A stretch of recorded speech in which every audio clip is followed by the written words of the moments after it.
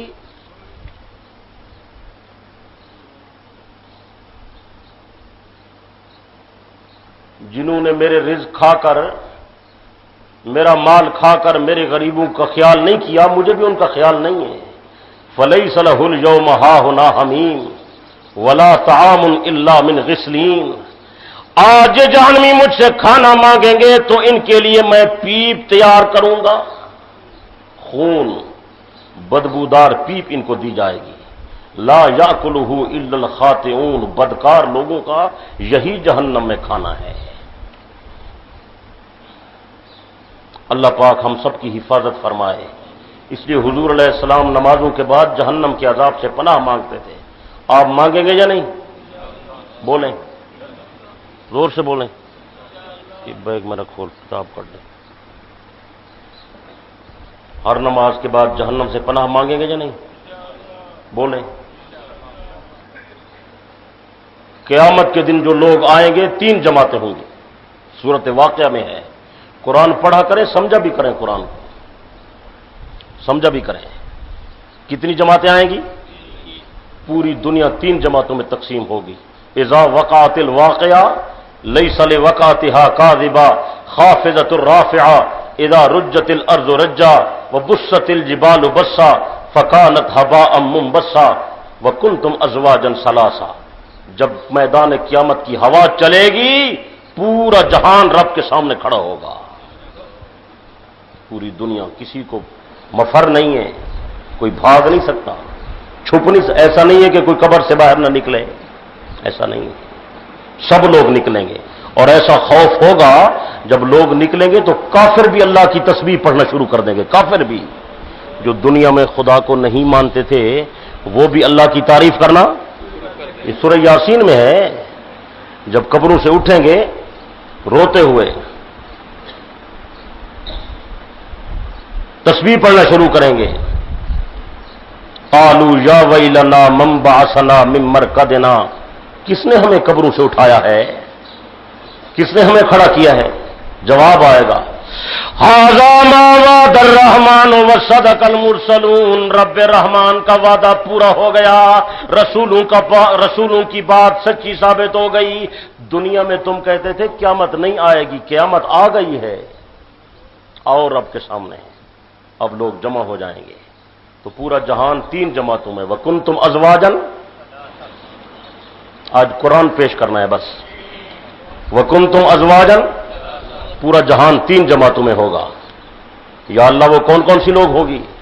فَأَصْحَابُ الْمَيْمَنَةِ مَا أَصْحَابُ الْمَيْمَنَةِ وَأَصْحَابُ الْمَشْأَمَةِ مَا أَصْحَابُ الْمَشْأَمَةِ وَالسَّابِقُونَ السَّابِقُونَ، کچھ لوگ تو سابقون ہوں گے، کچھ لوگ داہنے ہاتھ والے ہوں گے، کچھ لوگ بائیں ہاتھ والے ہوں گے، جن کے داہنے ہاتھ میں نامہ اعمال ملے گا جنت کی ٹکٹ ہوگی، اور جن کو بائیں ہاتھ میں نامہ اعمال ملے گا یہ جہنم کی رسید ہوگی، ناکامی کا ٹکٹ ہے، جاؤ جہنم میں۔ جن کی داہنے ہاتھ میں نامہ اعمال ہوگا وہ کون ہوں گے؟ کون ہوں گے؟ آپ بولتے نہیں ہیں، وہ جنتی لوگ ہوں گے جن کے داہنے ہاتھ میں نامہ اعمال دیا جائے گا، وہ خوش ہوں گے اور لوگوں کو دکھائیں گے کہ اللہ پاک نے ہمیں جنت کی ٹکٹ دے دی ہے۔ دعا کریں اللہ ہمیں بھی اصحاب یمین میں سے بنائے۔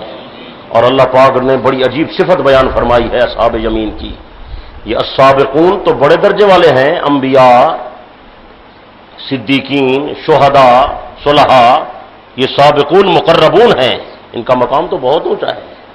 اور دوسرے نمبر والے جو اصحاب یمین ہیں، ان کا درجہ بھی بہت عجیب ہے، ان کی اللہ پاک تعریف بیان فرما رہے ہیں۔ وَأَصْحَابُ الْيَمِينِ مَا أَصْحَابُ الْيَمِينِ، دنیا والوں، دانے ہاتھ والے کیا ہی خوش قسمت ہیں۔ اللہ جن کو فرما رہے ہیں کیا خوش قسمت ہیں، خوش قسمت ہے یا نہیں ہے؟ زور سے بولیں یا اللہ، ان کا کیا مقام ہوگا۔ اللہ پاک فرما رہے ہیں فی سدر مخضود، میں نے جنت میں بیری کے درخت لگائے ہیں، ان کے سائے لمبے ہوں گے جن کے نیچے داہنے ہاتھ والے بیٹھیں گے۔ اور بیریاں ایسی ہیں جن کے اوپر کانٹے نہیں ہیں، پتے کم ہیں، ان کے اوپر پھل زیادہ ہے۔ فی سدر مخضود وطلح منضود، تہ بتہ رکھے ہوئے کیلے، یہ جنت کے کیلے ہیں بھائی، دنیا کے کیلے، جنت کے کیلوں کا کیا کہنا۔ ایک تو تورے ملتان دا امبے نا، تو ایک جنت دا امبے، ہو سی کہ نہ ہو سی، اللہ کرے سی ہو سی۔ وَلَكُمْ فِيهَا مَا تَشْتَهِي أَنفُسُكُمْ، جو چاہو گے وہ ملے گا، ایسے ہے یا نہیں ہے؟ ویسے کتاب و سنت میں آم کا تذکرہ نہیں ہے، قرآن میں بھی آم کا ذکر نہیں کیا اللہ پاک نے، اس کی حکمت وہ خود جانتا ہے۔ کتابوں میں، روایات میں سیب کا ذکر ہے، قرآن میں انگور کا ذکر ہے، زیتون کا ذکر ہے، کھجور کا ذکر ہے، انار کا ذکر ہے، بیری کا ذکر ہے، آم کا ذکر نہیں ہے ویسے، لیکن امید ہے اللہ تعالیٰ دے گا صحیح۔ وَلَكُمْ فِيهَا مَا تَشْتَهِي أَنفُسُكُمْ، تو فرمایا بیری ہیں، بیر اتنے بڑے جیسے مٹکا ہوتا ہے، جنت کے بیر ہیں، سبحان اللہ۔ وَطَلْحٍ مَنْضُودٍ، کیلے ہیں تہ بتہ رکھے ہوئے، ایک ایک کیلا اتنا بڑا ہے کہ آدمی کھائے گا تو کیلا ختم نہیں ہوگا، سبحان اللہ۔ وَظِلٍّ مَمْدُودٍ، درخت ہیں ان کے سائے ہیں بڑے لمبے۔ جناب امام الانبیاء صلی اللہ علیہ وسلم نے فرمایا جنت کے درخت کا سایہ اتنا لمبا ہے، 100 سال تک اگر عربی نسل کا گھوڑا دوڑتا رہے، 100 سال تک عربی نسل کا گھوڑا دوڑتا رہے، جنت کے درخت کا سایہ ختم نہیں ہوگا۔ اور ایک روایت اور بڑی عجیب دیکھی آپ کی برکت سے، تھک تو نہیں گیا آپ حضرات؟ ایک اور روایت دیکھی کہ جب قرآن کا حافظ قرآن ختم کرتا ہے نا، قرآن کا حافظ جب قرآن ختم کرتا ہے، اللہ پاک اس دن اس کے اعزاز میں، اس کی یاد میں جنت میں ایک درخت لگاتے ہیں، جنت میں ایک وہ اتنا بڑا درخت ہے، اگر اس درخت کی بنیاد اور جڑ اور تنے سے ایک کوا اڑنا شروع کرے، کوا بوڑھا ہو جائے گا، اس کی شاخوں تک نہیں پہنچ سکے گا۔ حیوانات کے جو علم رکھنے والے علماء ہیں انہوں نے لکھا ہے کہ پرندوں میں سب سے لمبی عمر کوے کی ہوتی ہے، اس لیے آپ نے کوے کا نام لیا۔ کوا 700 سال بھی زندہ رہتا ہے، 1000 سال بھی زندہ رہتا ہے کوا، سب سے لمبی عمر والا پرندہ کوا ہے، یعنی اگر 1000 سال تک کوا اڑتا رہے تو اس درخت کا سایہ ختم، اللہ اکبر کبیرہ، اس کا سایہ ختم نہیں ہوگا۔ وَظِلٍّ مَمْدُودٍ، لمبے سائے۔ اور آگے فرمایا وَمَاءٍ مَسْكُوبٍ، قرآن کے الفاظ ہیں، میرے پاس تو ترجمے کے لیے وہ لفظ نہیں ہے جو میں استعمال کروں، یہ عربی دانی سمجھتے ہیں کہ وَمَاءٍ مَسْكُوب کا کیا مطلب ہے، چھلکتے ہوئے جام، جنت کا پانی ہے۔ اور جنت کے برتن بھی اتنے زبردست ہیں کہ دنیا میں آپ نے ان جیسے برتن دیکھے نہیں ہیں۔ جنت کے برتن سفید ہیں اور ان کی سفیدی چاندی جیسی ہے اور ان کی چمک شیشے جیسی ہے۔ قواریر من فضہ، قرآن کہہ رہا ہے، سفیدی چاندی جیسی اور چمک، دنیا میں اس کا کوئی نمونہ نہیں ہے، اس کی کوئی مثال۔ اور جنت کا پانی، جنت کی پاک شراب، جنت کی شہد،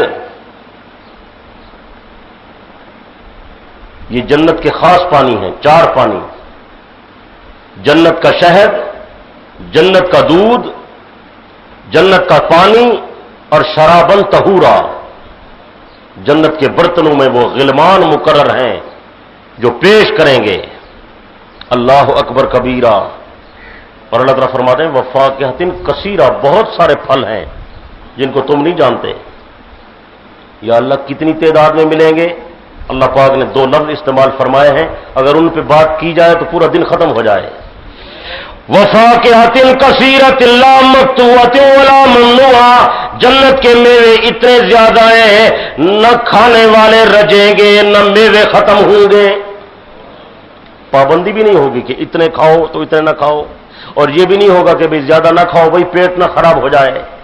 جنت میں پیٹ خراب نہیں ہوگا، جنت میں بیماری نہیں ہوگی، جنت میں تھوک نہیں ہوگی، جنت میں بلغم نہیں ہوگا، جنت میں تھکاوٹ نہیں ہوگی، جنت میں پریشانی نہیں ہوگی، جنت میں بڑھاپا نہیں ہوگا، جنت میں عاجزی نہیں ہوگی، جنت میں کمزوری نہیں ہوگی، جنت میں درماندگی نہیں ہوگی، جنت میں پریشانی نہیں ہوگی، جنت میں سورج بھی نہیں ہوگا، چاند بھی نہیں ہوگی، اللہ کی رحمت کا جو ہے نور ہوگا۔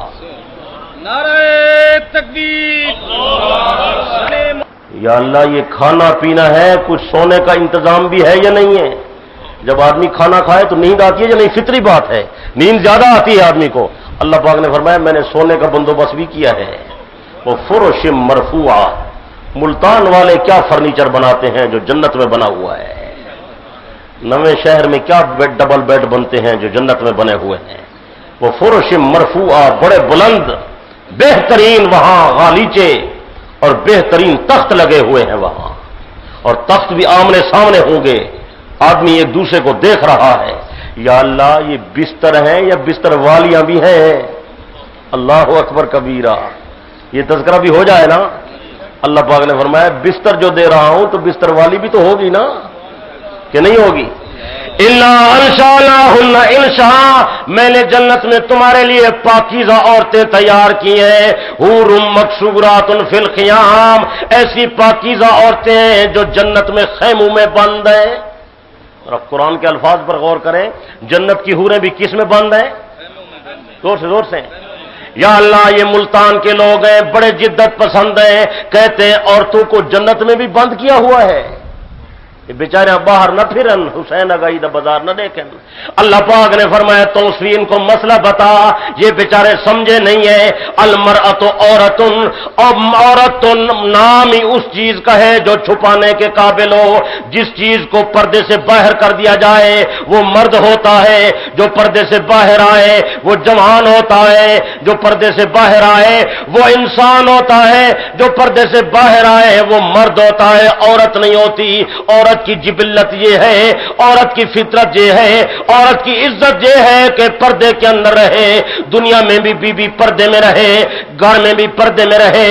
جب اس کو موت آ جائے، جب اس کا جنازہ اٹھاؤ، مرد کی میت کے علاوہ عورت کی میت کا سپیشل پردہ بنایا کرو تاکہ پتہ لگے کہ عورت کی میت جا رہی ہے، اس کو پردے کے ساتھ قبر میں اتارو۔ جب قبر میں اتارنے لگو عورت کے محرم لوگ اسے اتارے، ماں ہے تو بیٹا اتارے، بھائی ہے تو بہن ہے تو بھائی اتارے، اگر اس کی خالہ ہے تو اس کا سگا بھانجا اتارے، ماں کو بیٹا اتارے، اس کا محرم اتارے۔ غیر محرم آدمی عورت کو ہاتھ نہیں لگا سکتا۔ جب قیامت کے دن آئے گی میں ان کے پردے کا اہتمام کروں گا، جب یہ جنت میں جائے گی یہ پردے میں رہے گی۔ حور مقصورات فی الخیام، میں نے جنت کی حوریں جو تیار کی ہیں، حور مقصورات فی الخیام، وہ بھی جنت میں پردوں کے اندر بند رہتی ہیں اور ان کی آنکھیں نیچی جھکی ہوئی ہیں۔ قاصرات الطرف، ان کی آنکھیں نیچی جھکی رہتی ہیں، وہ آنکھیں اٹھا کر نہیں دیکھتی۔ لم یطمثن انس قبلہم ولا جان، ایسی پاکیزہ عورتیں ہیں آج تک نہ انہیں انسان نے ہاتھ لگایا نہ کسی جن نے ہاتھ لگایا۔ عورت کی شان یہی ہے کہ وہ پردے میں رہے۔ یہ جنت میں جائے گی تو بھی بولے حالانکہ جنت میں باقی احکامات نہیں ہیں، نماز نہیں ہے، روزہ، حج، زکوٰۃ، جہاد، صدقات، خیرات، یہ کھاؤ اور یہ نہ کھاؤ، یہ احکامات جنت میں سب سے حلال ہے یا نہیں ہے؟ لیکن اس کے باوجود جنت میں عورتیں خیموں میں بند ہیں، اور قاصرات الطرف قرآن کے الفاظ ہیں کہ ان کی نظریں حیا کی وجہ سے نیچے جھکی رہتی ہیں۔ جنتی عورتیں پردے میں ہیں، دنیا کی عورتیں بازار پھر رہی ہیں۔ سوچیں پھرتی ہیں نہیں پھرتی؟ اکبر بیچارہ مدت پہلے کہہ گیا، کافی عرصہ پہلے، آج ہوتا تو میرے خیال ہے غیرت سے مر جاتا بیچارہ۔ کافی عرصہ پہلے اس نے یہ بات کہہ دی، بے پردہ آئیں کل جو نظر چند بیبیاں، اکبر زمین میں غیرت قومی سے گڑ گیا، پوچھا جو ان سے آپ کا پردہ وہ کیا ہوا، کہنے لگیں عقل پہ مردوں کے پڑ گیا۔ یہ مردوں دی عقل تے پردہ آئے، اس واسطے ساڑا پردہ اتر گئے، ایسا باہر پھر رہی ہیں۔ اللہ کے نبی فرماتے ہیں المرأۃ عورتن، عورت ہوتی ہی وہی ہے جو چھپانے کے قابل ہو، اسے چھپا کر رکھا جائے۔ جو بے پردہ اوریاں پھرے وہ عورت نہیں ہے، وہ کوئی اور بلا ہے۔ اللہ پاک فرما رہے ہیں میں وہ بستر بھی عطا کروں گا، اور بستر والی بھی لم یتمسہن انس قبلہم ولا جان، آج تک انہیں کسی نے ہاتھ نہیں لگایا۔ اور اگلی صفت سنیں، آپ کا ایمان تازہ ہو جائے گا۔ اللہ پاک نے آگے فرمایا فَجَعَلْنَاهُنَّ أَبْكَارًا عُرُبًا أَتْرَابًا، میں نے جنت کی جو عورتیں تیار کی ہیں وہ کنواری عورتیں ہیں، محبت کرنے والی ہیں اور ہم عمر ہیں۔ کیا ہیں؟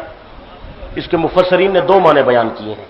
ایک مطلب یہ ہے کہ وہ جو مرد ہے اور جو اس کی بیوی ہوگی دونوں کی عمر ایک ہوگی، یہ نہیں کہ مرد ہوئے 80 سال دا تے عورت ہوئے 16 سال دی۔ جنتی مرد اور جنتی بیوی دونوں کی عورتیں کیا ہوں گی؟ برابر ہوں گی۔ ایک معنی یہ بیان کیا ہے برابر۔ ایک معنی اور ہے، اور وہ بات قابل غور ہے کہ جنت کی تمام عورتوں کی عمر برابر ہوگی۔ یہ نہیں کہ ایک حور کی عورت 20 سال ہے تو ایک کی 60 سال ہے۔ کیا خیال ہے؟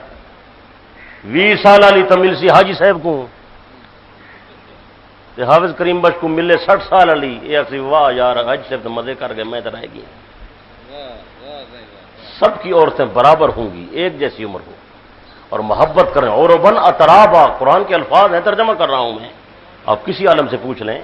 عرباً اترابا، یہ نہیں کہ شادی تو ہو گئی، او ماشاءاللہ رسی بیٹھی ہے، منہ پرلے پاسے کیتی بیٹھی ہے، محبت کرنے والی ہوگی۔ اللہ پاک نفرت اور قدورت دل سے نکال دیں گے۔ وَنَزَعْنَا مَا فِي صُدُورِهِم مِّن غِلٍّ، جو جنت میں جائے گا نفرت باہر رکھ کے جائے گا، اندر تو محبت ہی محبت ہے، سلام ہی سلام ہے۔ سلام قولا من رب الرحیم، رب رحیم کا سلام پیش کیا جائے گا۔ اللہ اکبر کبیرہ۔ اور جنت میں مکانات ملیں گے، محلات ملیں گے، حوریں ملیں گی، اور جناب بیویاں ملیں گی۔ یا اللہ کس کو؟ لأصحاب الیمین، وہ جن کے دہنے ہاتھ میں نامہ اعمال ہے، یہ ان کو مل رہی ہے۔ مکانات مل گئے، کھانا مل گیا، فروٹ مل گئے، امب شم مل گئے۔ یا اللہ گوشت ہوگا یا نہیں؟ اللہ پاک فرماتے ہیں گوشت بھی ہوگا۔ کس چیز کا گوشت؟ اٹھ دا گوشت، مجدہ، جس چیز کا آپ چاہیں گے وہی ملے گا۔ بکرے کا چاہیں گے تو وہ ملے گا، بلکہ قرآن نے کہا وَلَحْمِ طَيْرٍ مِّمَّا، اڑتے ہوئے پرندوں کا گوشت بھی ملے گا۔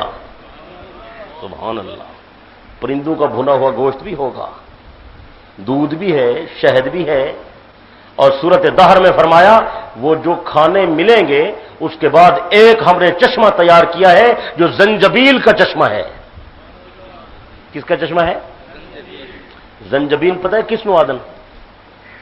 ادرک، کس کو کہتے ہیں؟ سونڈ۔ ادرک کی تاثیر یہ ہے کہ تھوڑی ڈالو نا تو کھانا ہضم ہو جاتا ہے، وہ زنجبیل کا چشمہ ہے۔ زنجبیل کی کھانے میں ملاوٹ ہوگی، کھانا کھاؤ گے سب ہضم ہو جائے گا۔ سبحان اللہ، سبحان۔ اور کام بھی خود نہیں کرنا پڑے گا۔ شاید کسی کا خیال ہو، کسی عورت کا بھئی کھانا تو میں ہی پکاؤں گی، وہ تو پکاون شکاون والا کام کوئی نہیں، ایک کو کھاون والا ہی کام ہے بس۔ پکانے والی تکلیف زور سے بولا یہ بھی نہیں ہوگا کہ بیوی خاوند کو اٹھا کر کوئی چیز دے دے نا، کھانا کھلانے کے لیے غلمان الگ مقرر ہیں۔ غلمان کیا ہے؟ تو سے بولیں، خادم مقرر ہے۔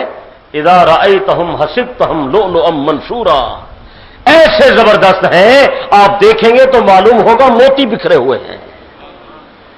دنیا جڑے نوکر چاکر رکھی پہ منہ ہی نہیں دھونے، کھانا کھلانے والا آدمی صاف نہ ہو تو کھانا کھانے کو دل نہیں چاہتا۔ وہ جو جنت میں ہے نا، غلمان ولدان صاف ستھرے پاکیزہ، سبحان اللہ۔ یہ کھانے بھی مل گئے، مکانات بھی مل گئے، محلات بھی مل گئے، پانی بھی مل گیا، دودھ بھی مل گیا، گھر والیاں بھی مل گئیں، جو چاہیں گے وہ بھی ملے گا، جو مانگیں گے وہ بھی ملے گا۔ اس سے بڑی کوئی نعمت ہے؟ یہ ساری نعمتیں جب مل جائیں گی تو ایک دن اللہ پاک اہل جنت سے خطاب فرمائیں گے۔ خدا کا خطاب ہوگا، سننے والے مخلوق ہوگی، کیا نظارہ ہوگا؟ اللہ اکبر کبیرہ، کیا نظارہ ہوگا؟ اللہ پاک فرمائیں گے یا اہل الجنہ، جنتیوں لبیک ربنا سعدیک، اللہ حاضر ہے، ہم کیا حکم ہے؟ میرے بندے میں نے تمہیں مکانات عطا کر دیے، محلات دے دیے، نہریں دے دی، حور دے دیے، کھانے دے دیے، لباس دے دیے، پوشاک دے دی، جنت کی ساری نعمتیں دے دی، حل رضی تم، راضی ہو یا ناراض ہو؟ میں کہتا ہوں اس بات پوچھنے میں جو لذت ہے وہ جنت کی کسی نعمت میں نہیں ہے۔ اگر آپ اہل ذوق ہیں، بادشاہ پوچھ رہے ہیں میرے بندے راضی ہو یا نہیں؟ قربان مولا تیری اس ادا پر قربان۔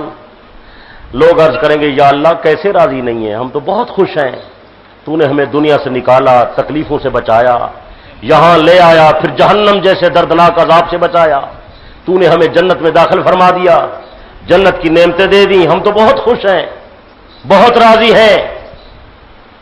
اللہ پاک فرمائیں گے اچھا راضی ہو یا اللہ راضی؟ اللہ پاک ایک عجیب بات فرمائیں گے، جنتیوں مجھے پتا ہے تمہیں بہت کچھ ملا ہے اور تم خوش بھی ہو، لیکن آج میرا اعلان تو سنو، آج میری رحمت کا سمندر موج میں ہے، آج رحمت کا سمندر،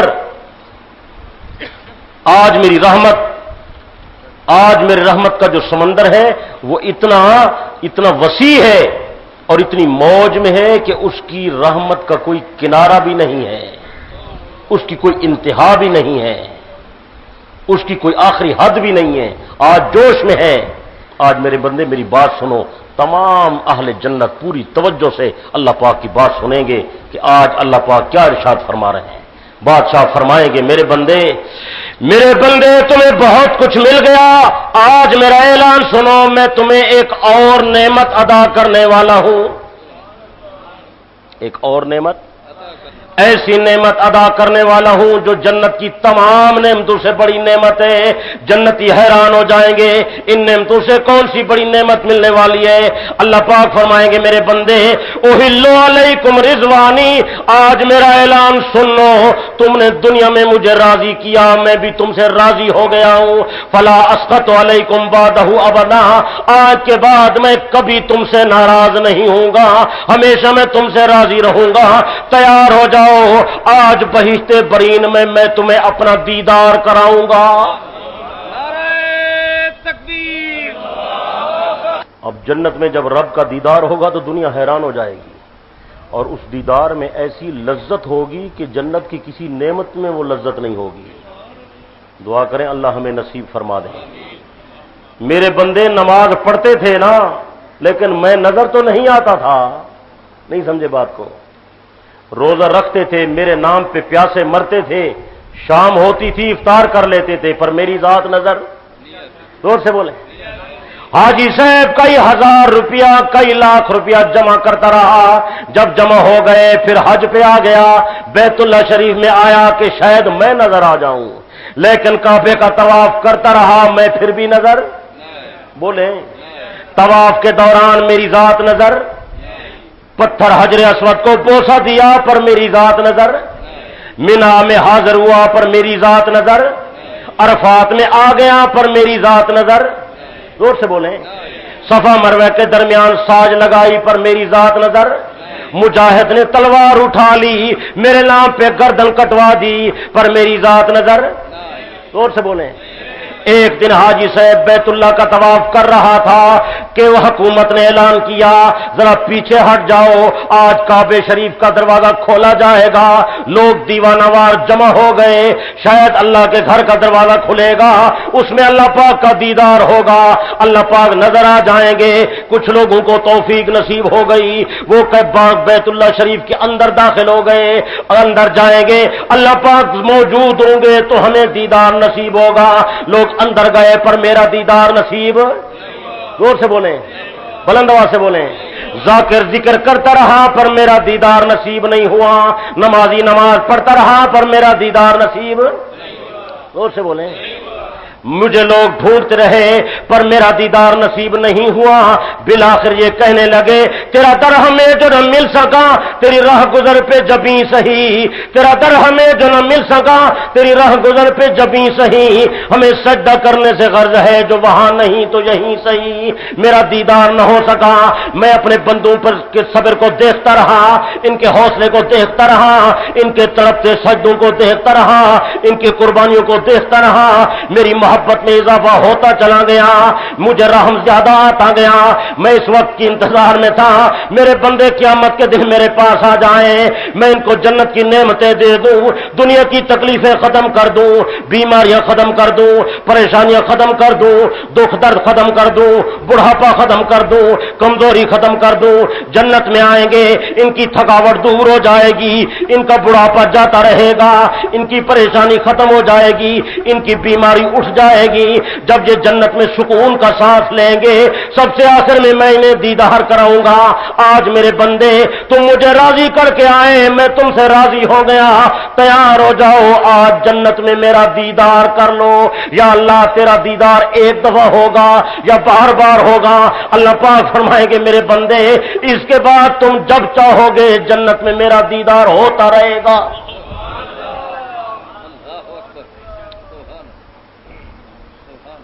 اس لیے حضور علیہ السلام فرماتے تھے دنیا کی عیش عیش نہیں ہے، عیش تو جنت کی عیش ہے، دنیا کا آرام آرام، زور سے بولیں، آرام تو آخرت کا آرام ہے۔ حضور علیہ السلام نے جو جبرائیل علیہ السلام نے آخری وقت آ کر پوچھا، آقا اللہ پاک فرماتے ہیں دنیا میں رہنا چاہتے ہیں یا آپ میرے پاس آنا چاہتے ہیں؟ آپ نے فوراً فرمایا اللہم رفیق الاعلیٰ، اے اللہ دنیا دار المحن ہے، دار التکلیف ہے، یہاں رہ کے کیا لینا ہے، جلدی کر مجھے جنت میں پہنچا دے۔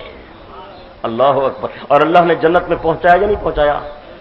زور سے بولیں، اللہ نے پہنچایا ہے۔ نبی کا روزہ جنت ہے، نبی کا روزہ، بلکہ ساری کائنات کی جنتیں اس جنت پر قربان ہو جائیں جس جنت میں امام الانبیاء آرام فرما رہے ہیں۔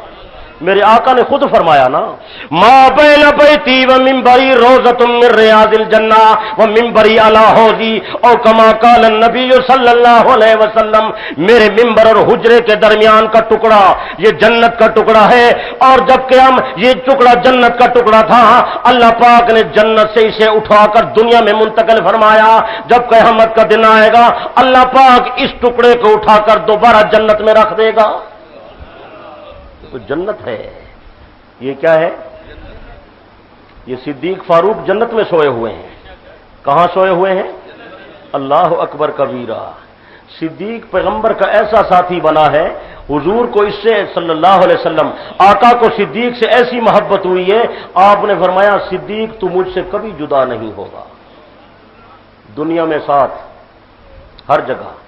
نبی مکے میں، صدیق مکے میں، پیغمبر غار میں، صدیق غار میں، حضور سفر میں، صدیق سفر میں، حضور حضر میں، صدیق حضر میں، آپ مدینے میں، صدیق بولیں بولیں، حضور بدر میں، صدیق بدر میں، حضور احد میں، صدیق احد میں، آپ خندق میں، صدیق خندق میں، آپ حدیبیہ میں، صدیق حدیبیہ میں، آپ فتح مکہ میں، صدیق فتح مکہ میں، آپ تبوک میں، صدیق تبوک میں، آپ حنین میں، صدیق حنین میں، آپ عرفات میں، صدیق عرفات میں، آپ بیت اللہ کا طواف کرتے ہوئے صدیق پیچھے طواف کرتا ہوا، حضور علیہ الصلوۃ والسلام مدینے آئے، صدیق ساتھ ہے، آپ مسجد کی تعمیر کر رہے ہیں، صدیق ساتھ ہے۔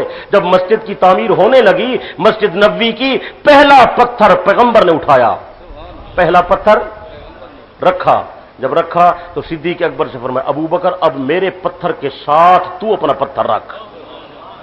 ملتان والوں توجہ کرو، بہت قیمتی بات کر رہا ہوں. پتھر ساتھ رکھا. جب رکھ لیا تو آپ نے فرمایا عمر اس کے ساتھ تم اپنا پتھر رکھو. جب رکھ لیا تو فرمایا عثمان اب آگے تم پتھر رکھو.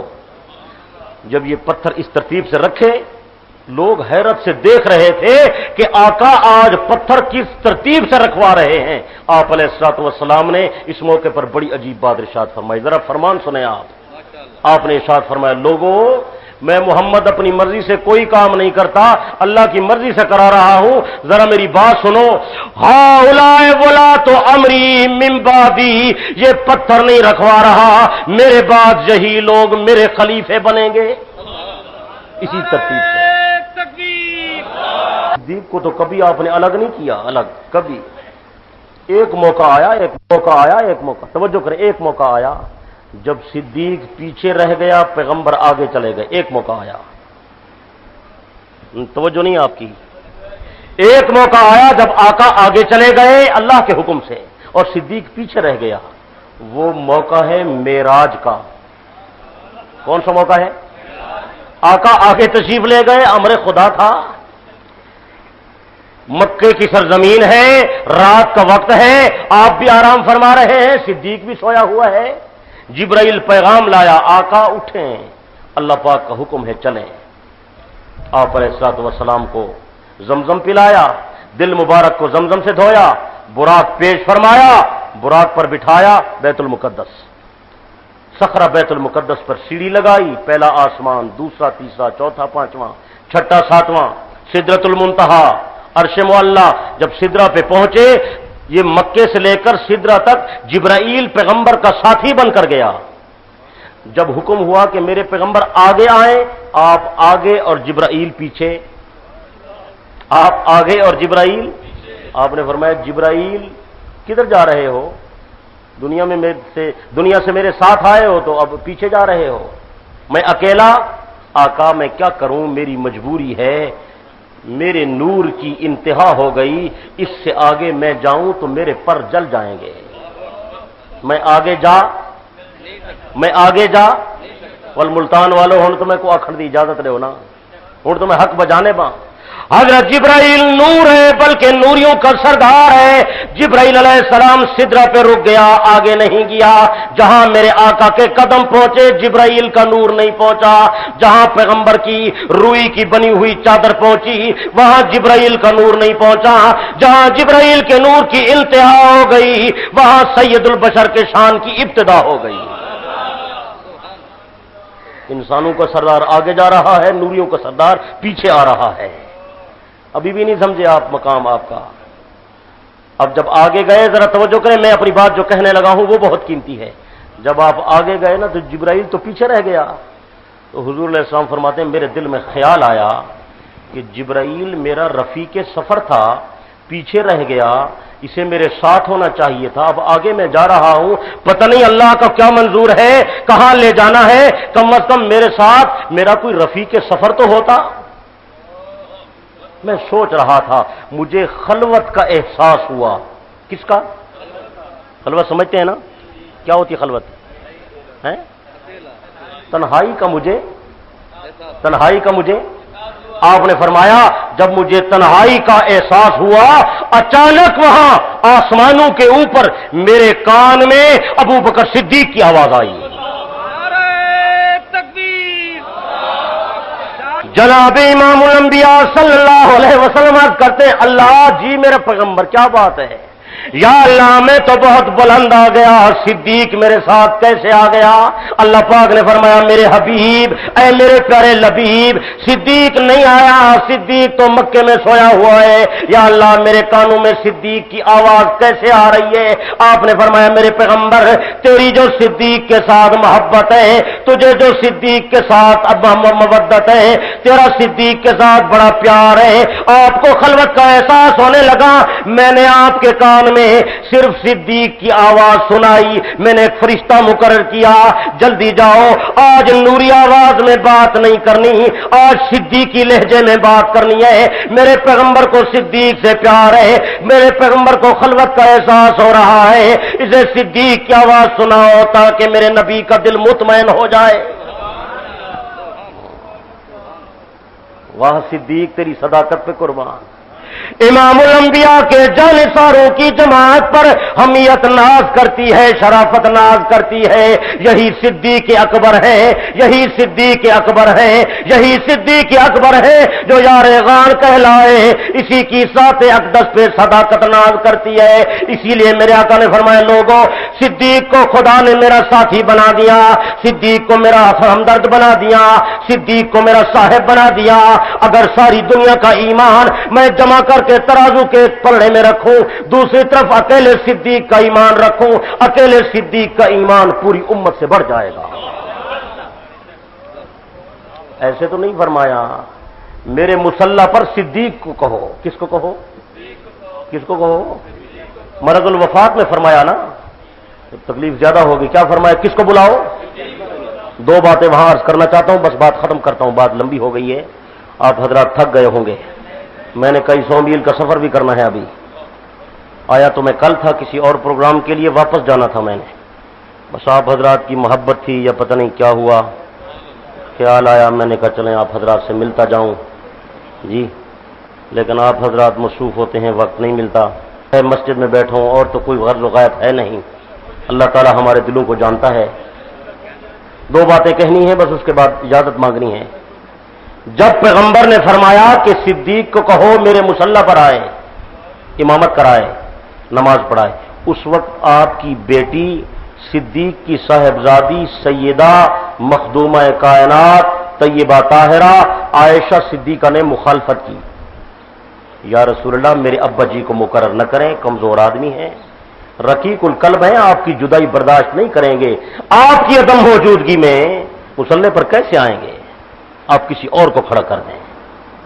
بیٹی نے مخالفت کی، جب سیدہ نے یہ کہا تو حضور علیہ السلام خفا ہو گئے۔ کیا ہو گئے؟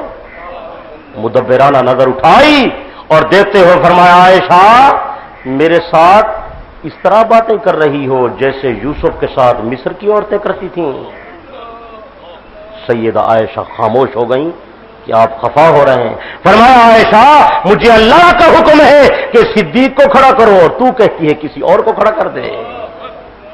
ایک یہ بات، اور دوسری بات، سیدنا صدیق اکبر حکم نبوی کی تعمیل میں نمازیں پڑھاتے تھے۔ ایک دن کسی وجہ سے جو تھوڑا پیچھے ہوئے تو لوگوں نے مصلی پر حضرت عمر کو کھڑا کر دیا۔ کس کو کھڑا کر دیا؟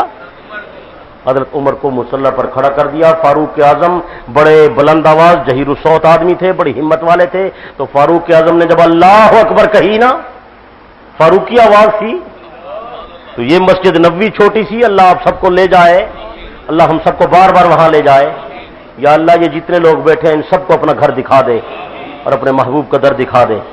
آمین کہیں، زور سے آمین کہو، قبولیت کے لمحات ہیں۔ یا اللہ ہم سب کو اپنا گھر دکھا اور اپنے محبوب کا در دکھا اور وہاں کی بار بار حاضری نصیب فرما۔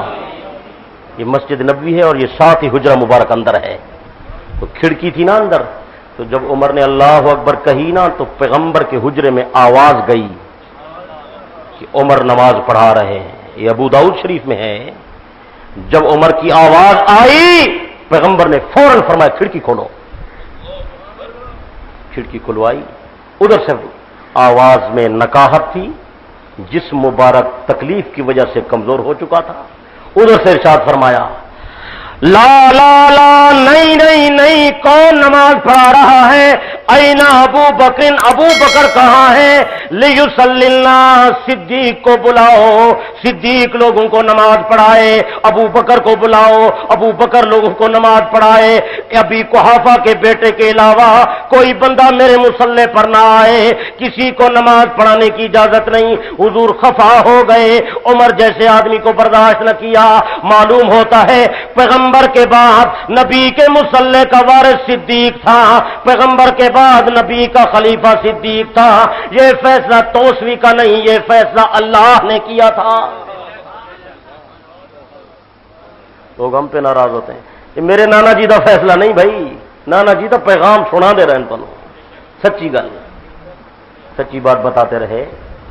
میرے نانا بزرگوار حضرت اقدس علامہ توسوی دامت برکاتہم العالیہ، اللہ پاک ان کا سایہ دے گا ہم پر سلامت رکھے، قائم و دائم رکھے. آپ حضرات سنی ہیں، میں آپ کو ایک بات بتا دوں، پورے اہل پاکستان جمع ہو جائیں تو علامہ توسوی کے اس احسان کا بدلہ نہیں اتار سکتے. صدیق کا مقام تمہیں سمجھایا ہی توسوی نے ہے. میں آپ کو بتا دوں، آپ کو اس آدمی کی عظمت کا اندازہ نہیں ہے. اور توسوی کو اللہ نے جو دنیا میں مقام دیا ہے وہ صدیق کی غلامی کی وجہ سے دیا ہے. نعرہ تکبیر. آپ کو پتہ ہے نا، میرے نانا بزرگوار نمک دم کرتے ہیں، پتہ ہے نا، یہ صدیقی کرشمہ تو ہے، آپ کو اندازہ نہیں ہے. جب صدیق اکبر پیغمبر کے ساتھ غار میں تھے تو سانپ نے ڈسا تھا نا صدیق کے پاؤں پر، تو امام الانبیاء نے لعاب مبارک لگائی تھی یا نہیں؟ غار ہے، غار ثور، میں دیکھ آیا ہوں، اللہ آپ کو لے جائے. اللہ اکبر کبیرہ. غار ہے تنگ، صدیق کی گود ہے، امام الانبیاء کا مبارک سر ہے. سانپ نے ڈسا، زہر نے اثر کیا، صدیق اکبر کی آنکھوں سے آنسو نکلے، ٹپکے امام الانبیاء کے چہرے انور پر صلی اللہ علیہ وسلم تسلیما کثیرا.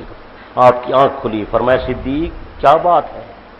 یا رسول اللہ کسی جانور نے ڈسا ہے، زہر سرایت کر گئی، اس کی وجہ سے تسلی دی. صدیق پریشان ہونے کی ضرورت نہیں ہے، اگر سانپ نے ڈس لیا تکلیف آ گئی تو معالج بھی تو موجود ہے. بس مبارک لعاب دہن لگائی، زہر کافور ہو گیا اسی وقت. زہر بولیں. اللہ پاک نے اس دور میں صدیق کے غلام علامہ توسوی کو یہ مقام عطا کیا. آج کسی کو سانپ ڈس جائے، توسوی صاحب نمک دم کر کے دیتے ہیں، اللہ پاک اسی وقت زہر کے اثر کو ختم کر دیتے ہیں. یہ صدیقی کرشمہ ہے، یہ صدیق اکبر کی ولایت ہے، یہ صدیقی کرامت ہے یا نہیں ہے؟ بولیں. وہ صدیق جنت میں سویا ہوا ہے آج پیغمبر کے ساتھ. انصاف والی آنکھ ہو تو جا کر دیکھے نا. خدا نے دشمن کو پیغمبر کے ساتھ سلا دیا، سوچے تو صحیح. خدا نے دشمن کو جنت میں پہنچا دیا، سوچنے کی بات ہے یا نہیں ہے؟ اور خود نہیں سویا، صدیق کا تو انتقال ہو گیا. سلانے والا، پیغمبر کے حجرے میں لے جانے والا صدیق کو علی تھا. کس نے پہنچایا؟ حضرت علی نے کندھا دیا نا جنازے کو، حجرہ انور کے سامنے جا کر رکھا، سلام عرض کیا، دروازہ بند ہے. آقا غلام اندر آنے کی اجازت مانگتا ہے، اجازت ہو تو اندر آ جائے. حجرہ انور کا دروازہ مبارک کھل گیا، اندر سے خوشبوئیں آ رہی ہیں اور ایک آواز آئی، ادخل الحبیب الی الحبیب فإن الحبیب الی الحبیب مشتاق. جلدی کرو، حبیب کو حبیب کے پاس پہنچاؤ. کئی سال ہو گئے، کئی عرصہ گزر گیا کہ حبیب کی انتظار کر رہا ہے. لا ریب تھا وہ سید ابرار کا ساتھی، اللہ کی قسم وہ صلح و پیکار کا ساتھی. جا آج بھی دیکھ لے صدیق کے منکر، روزے میں بھی ساتھ ہے وہ غار کا ساتھی. جناب امام الانبیاء صلی اللہ علیہ وسلم نے فرمایا، صدیق تو دنیا میں میرا ساتھی ہے، تو قبر میں میرا ساتھی ہوگا. جب قیامت کا دن آئے گا میں حوض کوثر پر جاؤں گا، انت صاحبی علی الحوض، حوض کوثر پہ بھی تو میرا ساتھی ہوگا. میں جنت میں جاؤں گا، تو جنت میں میرے ساتھ جائے گا. میں دروازہ کھٹکھٹاؤں گا، اندر سے آواز آئے گی، کون؟ میں کہوں گا انا محمد الرسول اللہ. سب سے پہلے جنت کا دروازہ میرے لیے کھلے گا. میری امت کا پہلا شخص جو جنت میں قدم رکھے گا وہ ابو بکر صدیق ہوگا. اللہ ہمیں پیغمبر اور پیغمبر کے صحابہ کی غلامی نصیب فرمائے. زندگی باقی، ملاقات باقی. وآخر دعوانا الحمدللہ رب العالمین. سارے حضرات محبت سے دعا کر لیں. اگر آپ حضرات توجہ کر رہے ہیں تو سنا دوں، تھک تو نہیں گئے؟ تفاسیر میں نے پڑھا ہے کہ قیامت کے دن گناہگاروں کے 10 گروہ آئیں گے. گناہگاروں کے کتنے گروہ ہوں گے؟ 10